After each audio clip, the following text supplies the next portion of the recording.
অনেকে আমাকে উপদেশ দিয়েছিলেন আমাদেরকে যে তোমরা হলো বিপ্লব করো এবং একটা বিপ্লবী সরকার গঠন করো।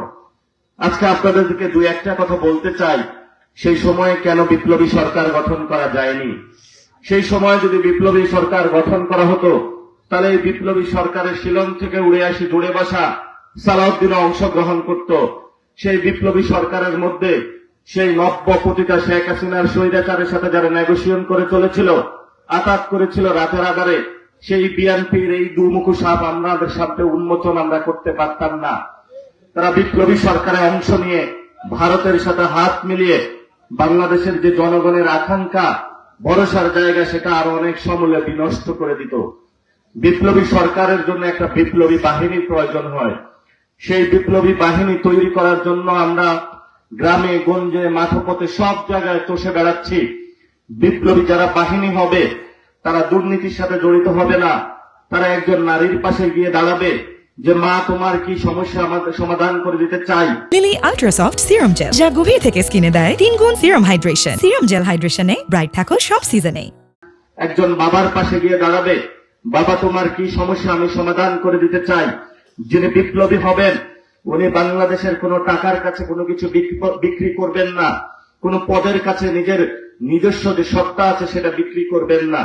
যদি সেই সময় বিপ্লবী সরকার হতো যাদেরকে সচিব পোস্ট দিয়ে কেনা যায়, আপনারা দেখেছেন রাশেদ খান নামে এরাও বিপ্লবী সরকারে হলো উড়ে এসে জুড়ে বসত। এজন্য আমরা জনগণকে দেখানোর চেষ্টা করেছি যে আসল বিপ্লবী কারা। সেই বাহিনী আমরা গঠন না করা পর্যন্ত যদি আমরা সেই সময়কালীন বিপ্লবী সরকার গঠন করতাম, ভারত থেকে এবং পশ্চিমা বিশ্ব থেকে চাপ সৃষ্টি করে বাংলাদেশের জনগণের উপরে জঙ্গি অস্থিতিশীল রাষ্ট্র বানানোর জন্য তারা 1 মাসেই বাংলাদেশকে ব্যর্থ করে দেওয়ার চেষ্টা চালাতো। আমরা সেই ষড়যন্ত্র রুখে দিয়েছিলাম। সেই সময়কালীন আমরা শুনতে পেয়েছিলাম সীমান্তে নাকি ভারতীয় বাহিনী চলে এসেছিল। আমরা সেই সময় শুনতে পেয়েছিলাম যে আওয়ামী লীগের যারা পতিত আছে বিভিন্ন জায়গায় অস্ত্র রেডি করতেছিল। আমরা বলেছিলাম তোমাদের সাথে শক্ত লড়াই হবে, কিন্তু এই লড়াইয়ের আগে অপরকে সমালোচনা করার আগে আমাদের নিজস্ব জায়গায় আমাদেরকে দাঁড়াতে হবে। আপনাদের বুকে হাত দিয়া বলতে হবে আপনি কি বিপ্লবী সরকারের জন্য প্রস্তুত কিনা, আপনি কি সৎ কিনা, আপনি কি আপনার সন্তানের হক আদায় করেন কিনা, আপনি কি আপনার স্ত্রীর হক আদায় করেন কিনা, আপনি কি আপনার বাপের হক আদায় করেন কিনা, আপনি কি আপনার প্রতিবেশীর হক আদায় করেন কিনা, আপনি কি একজন ব্যবসায়ী ভাইয়ের হক আদায় করেন কিনা। যদি আপনি সকল ক্যাটাগরিতে উত্তীর্ণ হন তখন যায় আপনি বলবেন বিপ্লবী সরকারের কথা। সেই সময়কালীন যেই পরিস্থিতি ছিল, এই পরিস্থিতির সময়ে আমাদের সামনে নব্য একটা বাহিনী আসলো, ডাকাত বাহিনী। আপনারা সবাই রাজপথে ছিলেন, ডাকাতদেরকে প্রতিহত করেছেন এবং সেই সময়কালীন আপনাদের একটা অস্ত্র ছিল, অস্ত্রটা ছিল দুহাত খালি হাত। যেই কথা আল্লাহ তাআলা কোরআনে বলেছিলেন লা তাকনাতু মির রাহমাতিল্লাহ, তোমরা আল্লাহর রহমত থেকে নিরাশ হয়ে না, সেই সময় আপনাদের রহমতের উপরে ভর করে আপনারা রাজপথে নেমে পড়েছিলেন।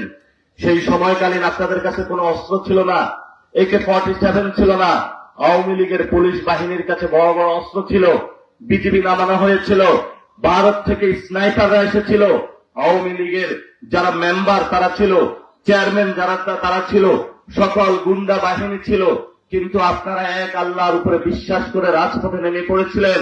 সে আল্লাহু আকবার তাকবীর ধ্বনিতে পুরা বাংলাদেশ থেকে শেখ হাসিনাকে ভারতে পলায়ন করতে বাধ্য করেছিলেন।